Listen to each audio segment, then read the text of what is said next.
लोक म्हणतात की हिला विचार कळलेच नाही, हिला विचारवंत कळलेच नाही. ही खूप इमोशनल आहे माझ्यासाठी. मी विचारवंत वाचले सुद्धा आणि मी जगते सुद्धा. जेव्हा एखादा माणूस माझ्याकडे येतो आणि सन्मानाने जी नजर माझ्यासाठी त्याची झुकते, त्या नजरेमध्ये छत्रपती शिवाजी महाराज मी जगते.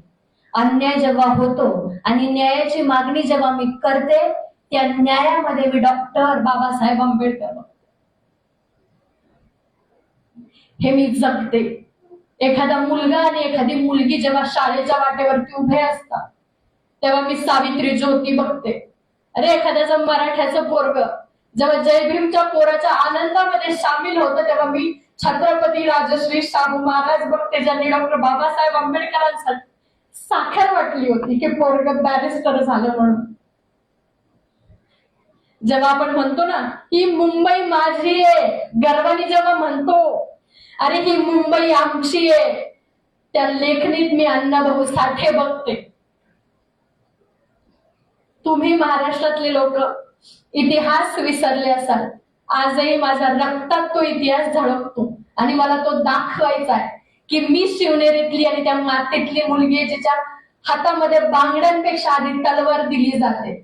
स्वतःच्या संरक्षणासाठी, स्वतःच्या सन्मानासाठी, स्वतःच्या मानासाठी ती तलवार नेहमी उठली जाईल. ज्या ज्या लोकांनी माझं समर्थन दिलंय, मी प्रचंड आभारी आहे तुमचे की तुम्हाला हे कळतं. ज्या ज्या वेळेस एखाद्या मुलीवरती अन्याय होतो, बलात्कार होतो, ही तलवार उठली जात का नाही हा प्रश्न मला महाराष्ट्राला उठलायचा. अरे तुम्ही मावळे म्हणून स्वतःला घेताय. एखाद्या मुलीचा अपमान तुम्ही कसा पचवू शकता. बोलले मी की ती तलवार आहे माझ्या हातात, पण ती तलवार का घ्यायची वेळ येते याचा कोणी विचार का नाही करत. जिथं जिथं अन्याय होतो तिथं तिथं तलवारी उचलली जाणार, जाणार आणि जाणार. या शब्दावरती मी मरेपर्यंत ठाम होते, आहे आणि राहील.